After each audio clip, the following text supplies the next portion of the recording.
თუ ნახეთ ადამიანი უგონო მდგომარეობაში პირველი დიაგნოსტიკური ნიშანი თუ არის მოხმარებული ოპიატი, ხო? ეს არის წვრილი ნემსისებრი გუგა, რომელიც არ რეაგირებს, ანუ გუგა არ ფართოვდება. ადამიანი არის მოლურჯო ფერის, აქ გაძნელებული სუნთქვა, ვერ სუნთქავს და არის უგონო მდგომარეობაში. ეს არის უტყუარი ნიშანი, რომ ამ ადამიანს აქვს მიღებული ოპიატი. არის ფენტანილი, მეტადონი, ჰეროინი თუ სხვა არ აქვს მნიშვნელობა, აქვს მიღებული ოპიატი. რომლის პირდაპირ ასე ვთქვათ, ლოკატორი და გადამრჩენელი არის ნარკანი. მაგრამ ნარკანი თუ არ გვაქვს, რას ვაკეთებთ ამ შემთხვევაში? პირველ რიგში, რასაც ვაკეთებთ, არ ვმალავთ ამ ადამიანს არსად, არ მიყვავს, არ გვეშინია, ვრეკავთ 112-ში.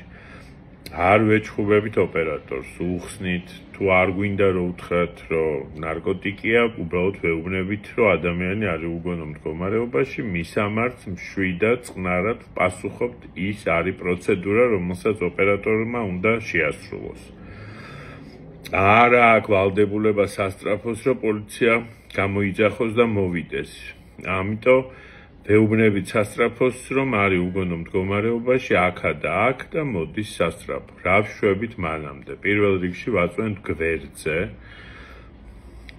იმიტომ რომ შესაძლებელია მოხდეს გულისრევა, ღებინება და ეს ნაღები მასა მოხდეს ფილტვში და მოხდეს ასპირაცია, რაც კიდევ უფრო გართულებს მდგომარეობას.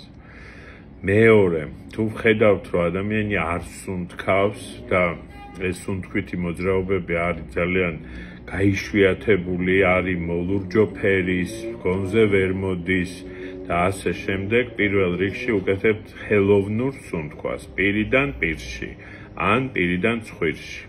თუ პირში აქვს რაიმე საგანი, ან პროტეზი, ან საღეჭი რეზინი, აუცილებლად უნდა პირიზღრუდან ამოვიღოთ ეს ყველაფერი, იმიტომ რომ ეს არ გადავიდეს სასუნთქისებში. ეს არის ჩვენი ქმედება, სანამ მოვა სასწრაფო. თუ გვაქვს ნარკანი, უკეთებთ ნებისმიერ ადგილას. კარგია, თუ ენის ქვეშ გაუკეთებთ და გვაქვს შპრიცი, ნარკანი, ახლოს არის აფთიაქი, იმ აფთიაქში იყიდება ნარკანი და გაუკეთეთ.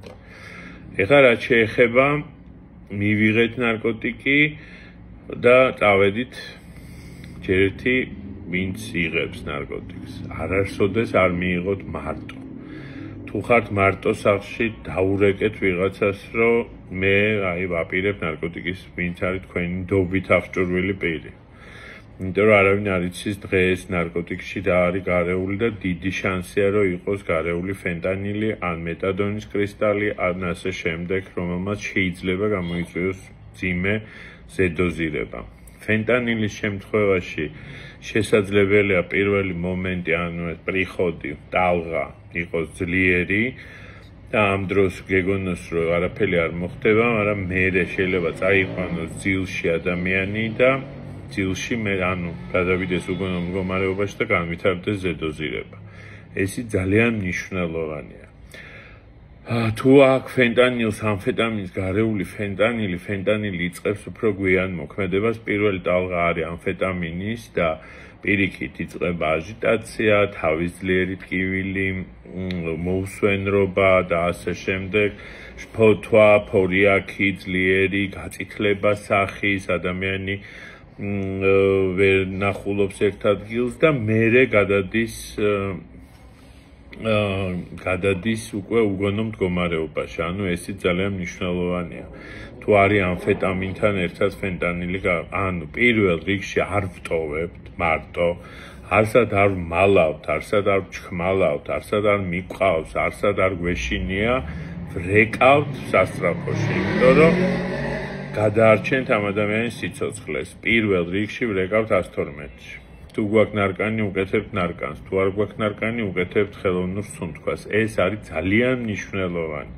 ეს დღეები რამოდენიმე უკვე ბევრი შემთხვევაა ზედოზირების, როგორც ჩანს, ჩადებულ ან დამარხულ წამალში არის ძალიან ძლიერი რაღაცა ფრაქცია, კაცმარიც რა არის.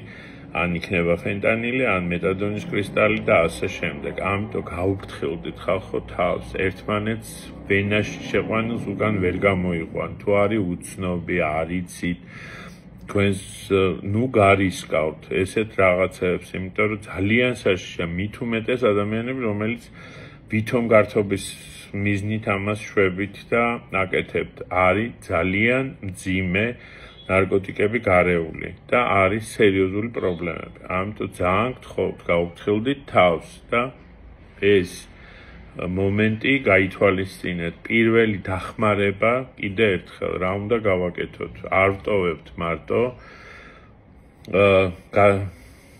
თუ არის აღზნებული, ვცდილობთ რომ დავამშვიდოთ და მშვიდ ადგილას გავიყვანოთ, რომ ნაკლები ხალხი იყოს.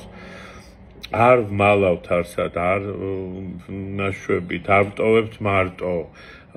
ან მიყვავს თუ არის ახლოს ავადმყოფოში, თუ ვერ ვასწრებ, თუ სასწრაფო გვეშინია რომ მოვიდეს, ხო, მიყვავს ავადმყოფოში, რაც შეიძლება მალე. იმ თუ არის ადამიანს გაჩერებული აქვს სუნთქვა, ამ შემთხვევაში ვაკეთებთ ხელოვნურ სუნთქვას. თუ სუნთქავს არ ვაძინებთ, თუ ანუ მიდის ძილისკენ, ვცდილობთ რომ გამოვაფხიზლოთ, სანამ მოვა სასწრაფო. ასე რომ ეს არის და ეს, ანუ ელემენტარულმა დახმარებამ შეიძლება ადამიანის სიცოცხლე გადაარჩინოს. მეორე, კიდე ერთი ძალიან მნიშვნელოვანი. თუ ადამიანმა მიიღო ნარკოტიკი და წავიდა სახლში, აუცილებლად ვიღაცა უნდა გააფრთხილონ, რომ მიაქციოს ყურადღება, რომ ღამე ძილში დილას არ დახტეს მტარი ეს ადამიანი, იმიტომ რომ შეიძლება ძილმა უფრო დააძლიეროს, დაიბლოკოს სუნთქვის ცენტრი და ადამიანი გარდაიცვალოს. ამიტომ აუცილებლად ყურადღება უნდა მიაქციოთ ესეთ ადამიანებს, რომლებმაც მიიღეს ესეთი უცნობი ტიპის ნარკოტიკი.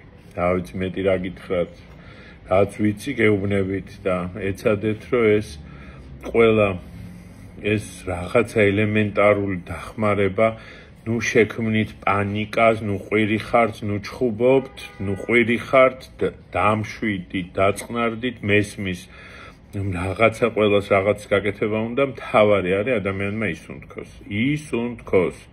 იმიტომ რომ პირველ რიგში ხდება სუნთქვის ცენტრის ბლოკირება და ადამიანის სუნთქვა უჩერდება. ეს არის მთავარი და მთავარი არის მოვიდეს სასწრაფო, რაც შეიძლება მალე.